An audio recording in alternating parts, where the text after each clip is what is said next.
विश्वास है तो कंकर में शंकर है, विश्वास है तो खंबे में नरसिंह भगवान है, विश्वास है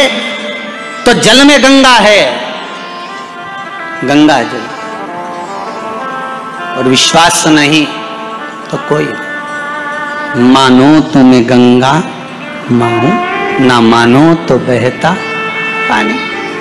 अब ये तो आपके ऊपर है, आप चाहें तो बहुत दूर जाकर भगवान को ढूंढना चाहोगे, और नहीं तो आपके ही पास में, आपके ही घर में, आपके ही करीब में, आपके ही हृदय में शिव तत्व बैठा है, शंकर विराजमान।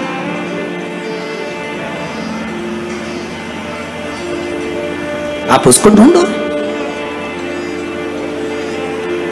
अब माता अहिल्याबाई की माता सुशीला शिंदे जी ने कहा गर्भ नहीं ठहरा है, बच्चे नहीं। श्री मनकोजी शिंदे ने कहा क्यों चिंता करती है, काय का टेंशन, काय की चिंता। मेरा ओघड़दानी मेरा भोलेनाथ कभी खाली नहीं छोड़ता। सब शिव महापुराण की कथा कहती है, आप अगर विश्वास रखे हो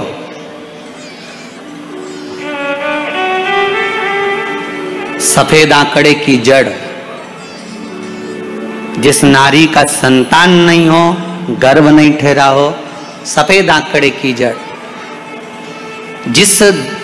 देव अधिदेव महादेव की कथा जिस तुम्बरुका जी ने श्रवण कराई है, शंकर भगवान जिनके सामने बैठकर शिव पुराण की कथा सुन रहे हैं, उन तुम्बरुका जी का नाम लेकर शिवलिंग पे से 21 बार घुमाकर मंदिर में ही कमर पर 7वें दिन रजस्वला धर्म के जो बांध लेता है, और एक पीपल का पत्ता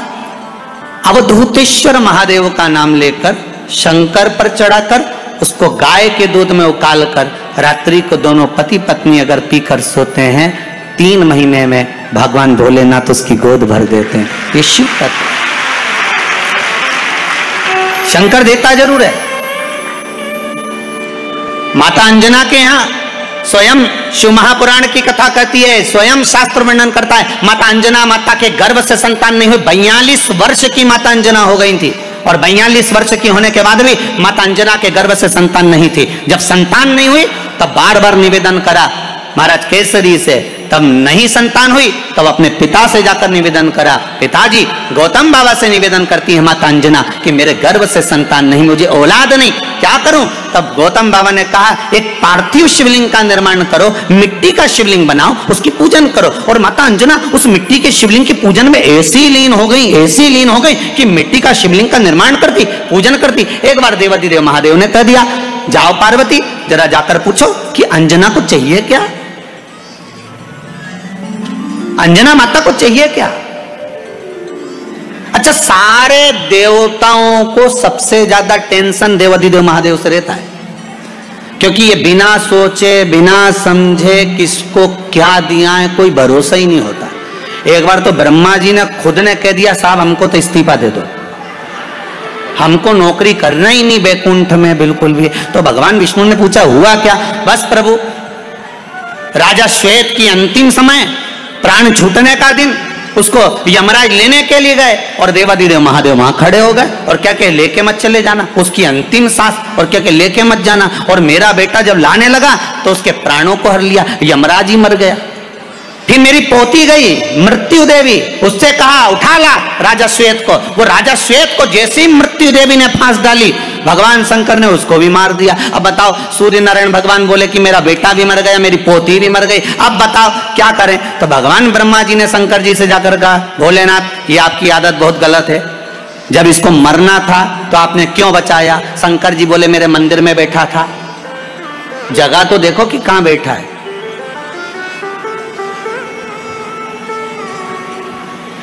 ब्रह्मा जी ने भगवान विष्णु से कहा हमको ये काम नहीं करना, आप तो हमारा इस्तीफा स्वीकार करो। भगवान विष्णु ने शंकर जी से कहा, भोलेनाथ जी अब इनके बेटे को, सूर्य नारायण के पुत्र को और पोती को जीवित करो। शंकर भगवान करे एक शर्त पर जीवित करूंगा, जहां मेरा भजन हो रहा हो, जहां मेरी कथा हो रही हो, अगर कोई महामृत्युंजय मंत्र का जाप कर रहा हो, श्री शिवाय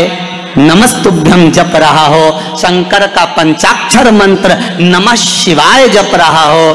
शंकर जी कहते हैं उस समय पर मृत्यु उसको ना घेरे। तो इतने में सूर्य नारायण भगवान कहते हैं शपथ लेता हूं, संकल्प लेता हूं, जहां आपका नाम होगा, अगर पृथ्वी पर कोई मरने का भी समय आ गया तो पहले आपसे पूछा जाएगा उठा ले,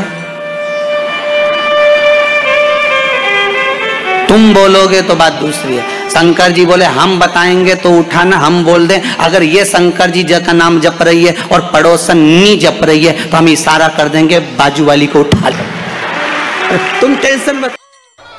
जिस प्रदोष व्रत का हम वर्णन करते हैं, जिस प्रदोष के दिन का आपको बधाई कल हमने दी थी कि प्रदोष की आपको बधाई हो, प्रदोष शाम का जो समय होता है, प्रदोष काल जो होता है, उसका वर्णन जब हम करते हैं, ये प्रदोष की पूजन का विधान किसने बनाया, ये प्रदोष की पूजन का नियम किसने बनाया, ये प्रदोष की संध्या काल का, प्रदोष के समय का पूजन का विधान कौन बनाया, ये प्रदोष के समय पर एक बेलपत्र चढ़ाने का विधान किसने बनाया, प्रदोष के समय पर एक समीपत्र चढ़ने का विधान किसने बनाया, प्रदोष के समय पर अगर मान लो कोई भिखारी से भिखारी व्यक्ति भी है जो ठेला चला रहा है, उसके पास में खाने के लिए कुछ नहीं है, फटे कपड़े पहन रहा है, उसकी जिंदगी में कुछ भी नहीं बचा और कर्जे में लदालूम हो गया, एक चावल का दाना अगर वो प्रदोष के दिन, प्रदोष काल में शाम के समय पर शंकर के शिवलिंग पर चढ़ा देता है तो 3 या 4 प्रदोष में उसका कर्जा चुकना प्रारंभ हो जाता है। प्रदोष का विधान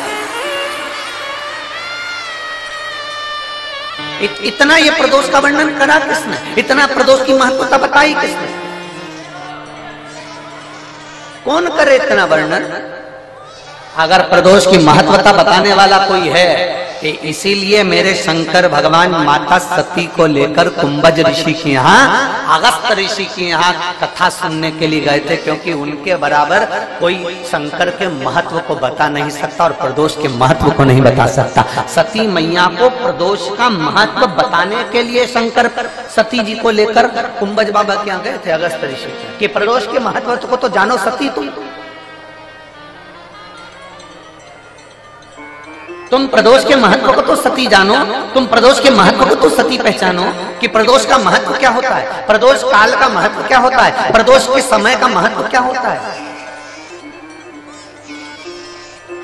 जिस समय पर सूरज डूब रहा हो, चंद्र प्रकाशित हो रहा हो, दोनों का मेल हो रहा हो,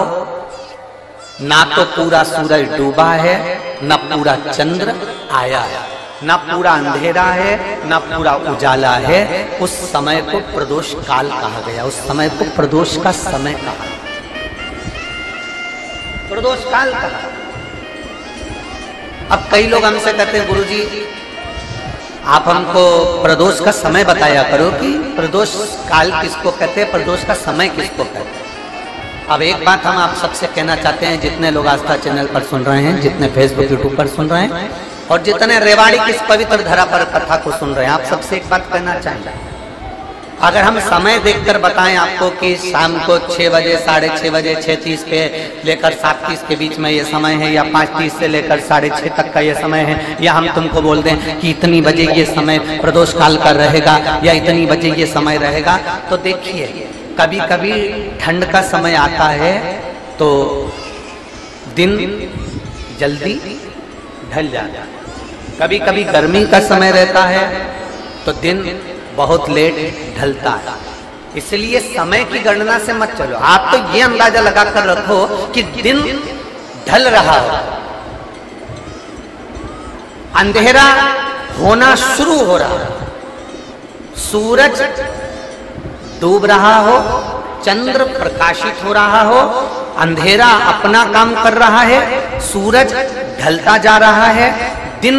कम होते चले जा रहा है और अंधेरा थोड़ा बढ़ते चले जा रहा है। इन दोनों का जो मिलन का समय हो, अब वो कितनी भी बजे, आप तो बस उसके मिलन का समय निकाल लो, वही समय प्रदोष काल कहलाता है, वही समय प्रदोष। आज भी हमारे यहाँ शंकर भगवान का प्रमाण है, जिस नारी के गर्भ गिर जाता हो, जिस नारी के संतान नहीं हो पा रही हो, जिस नारी को बच्चे नहीं होते हो, या बार बार गर्भ गिर रहा हो, या डॉक्टर कह दिया कि नाल में बच्चा लपटा हुआ है, कुछ मत करो, एक श्रीफल उस पर एक वस्त्र लपेट कर भगवान शंकर को उस नारी का नाम और गोत्र लेकर समर्पित कर दो आखा की आखा, उस नारी का जापा आराम से होता है। शिव की कृपा है।